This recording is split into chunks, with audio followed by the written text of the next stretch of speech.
Elle est de plus en plus reconnue pour ses vertus médicinales, mais bien que sa consommation soit relativement tolérée, en cultiver et en avoir sur soi demeure illégal, donc puni par la loi. Voici le premier de 2 reportages de Geneviève Asselin sur la consommation et la production de cette drogue au pays.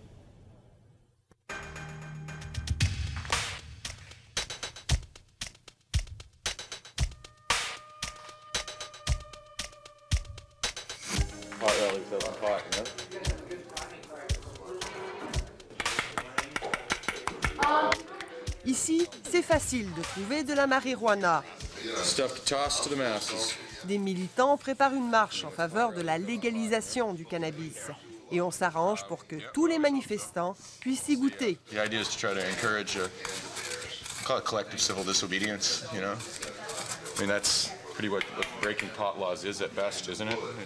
Alors, comme dans une usine, on a divisé le travail. Les feuilles et les fleurs de la plante séchée sont d'abord soigneusement émiettées dans des petites boîtes grattoirs, ce qui rend la drogue plus facile à rouler en cigarette. Au passage, on déguste. Il faut bien tester le produit. C'est une sensation de bien-être et de satisfaction qui, quand c'est fumé, va prendre quelques minutes à se manifester, 3 à 5 minutes, et qui peut durer de 2 à 4 heures.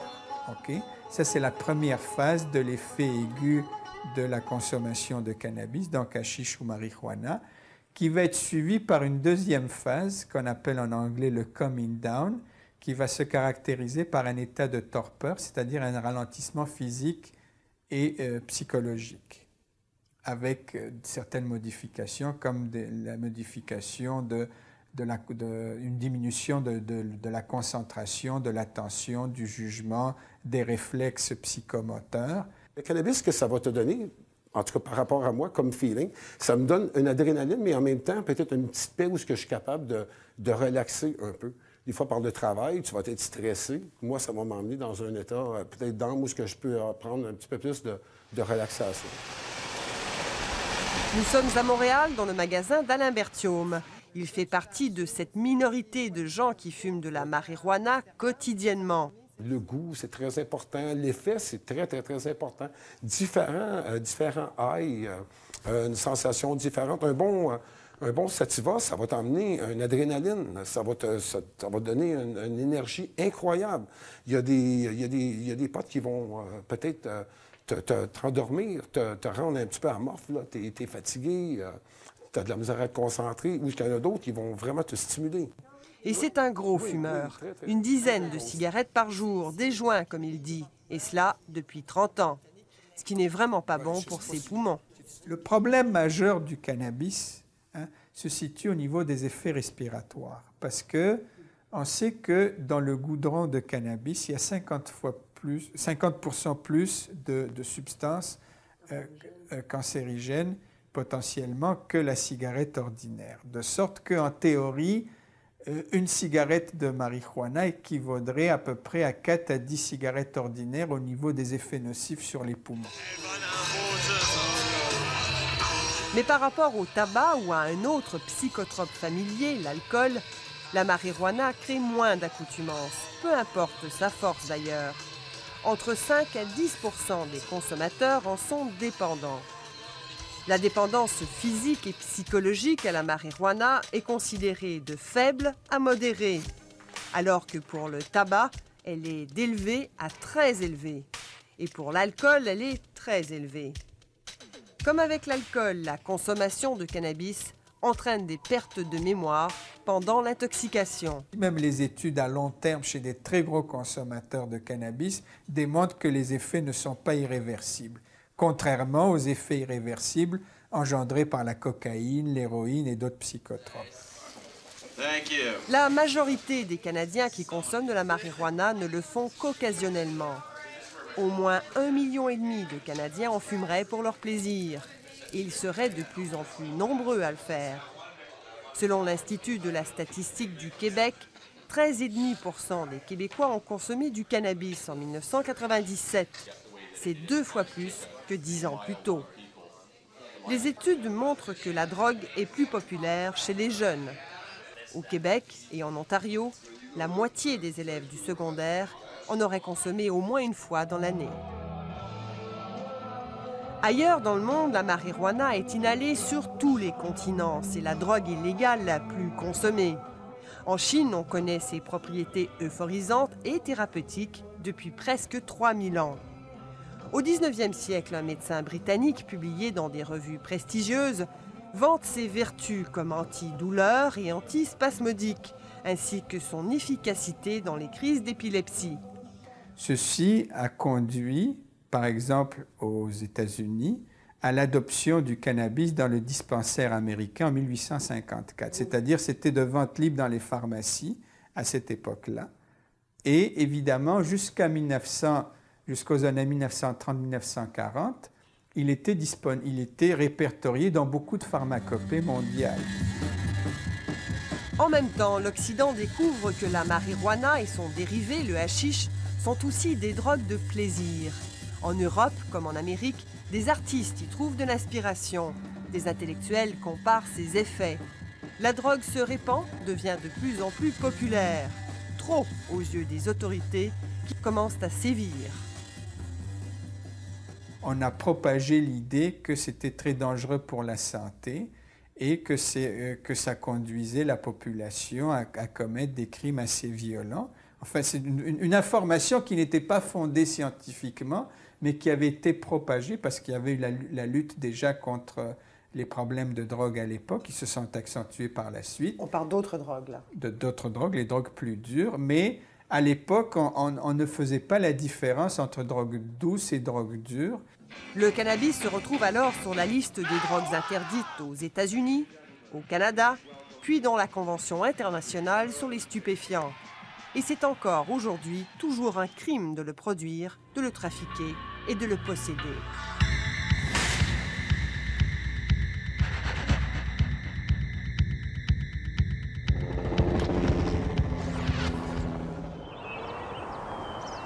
L'appellation cannabis comprend la marijuana, c'est-à-dire la plante séchée.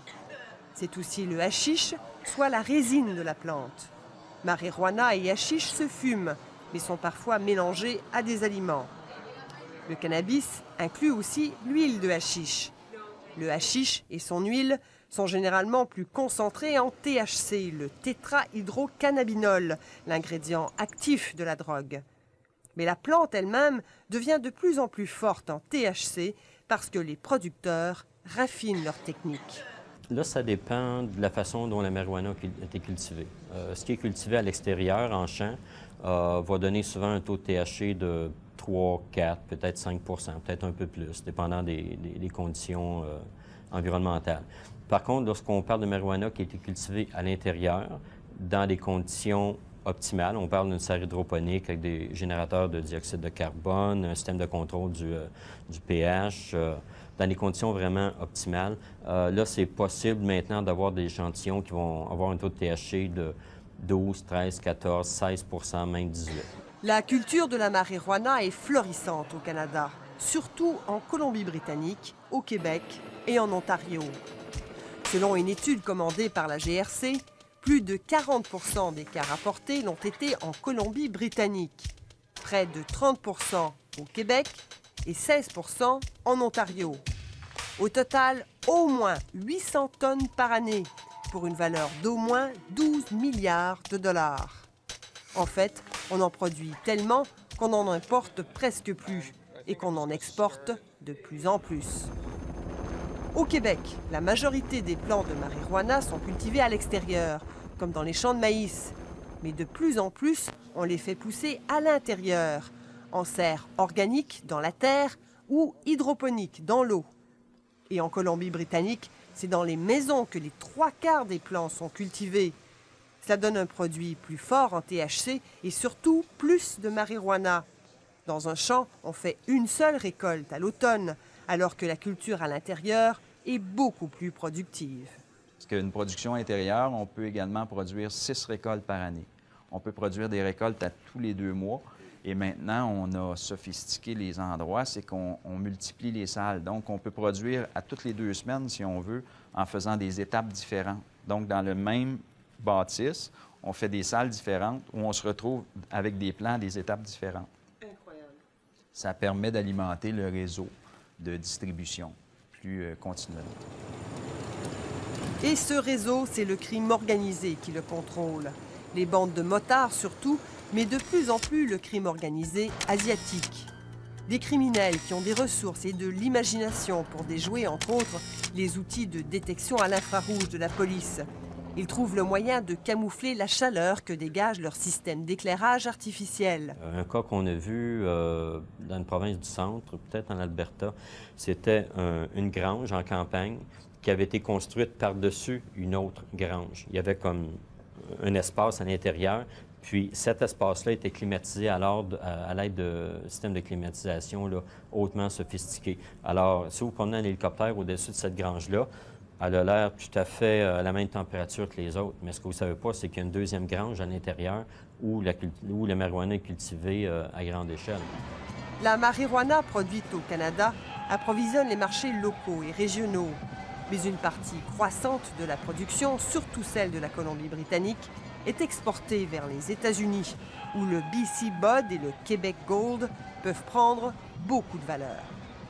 Disons, ce que vous payez 2 000 en Colombie-Britannique, aussitôt que vous traversez la frontière, vous pouvez facilement l'écouler pour 3 000 US. Et puis, plus vous descendez, vous vous éloignez de la frontière canado-américaine, plus vous allez avoir d'argent pour votre marchandise. Ce que vous avez payé 2 000 en Colombie-Britannique peut très facilement se vendre 5 000 en Californie, 5 000 US.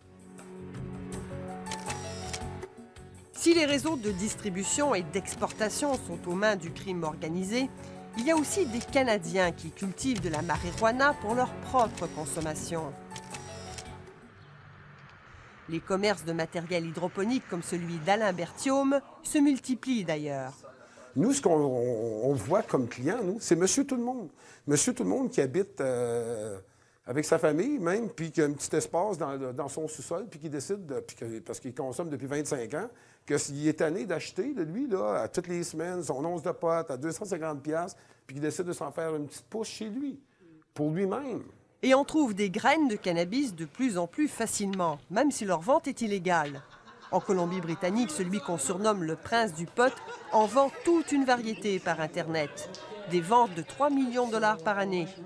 Il s'approvisionne en Hollande et en Suisse, mais aussi aux États-Unis et au Canada. No, I'm the world's leading seed dealer and I easily sell more than anyone else. It's quite true.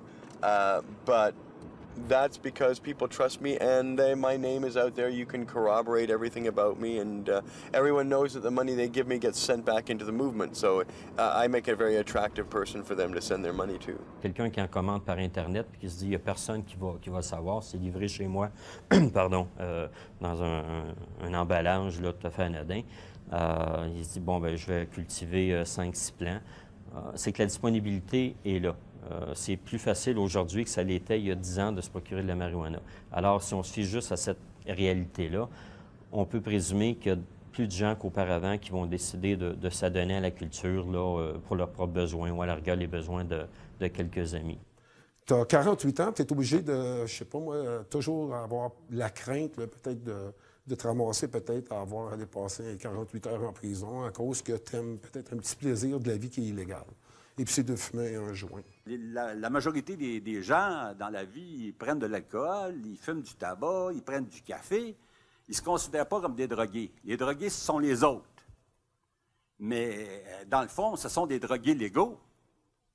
La ligne arbitraire de la loi classe finalement les bons et les mauvais drogués.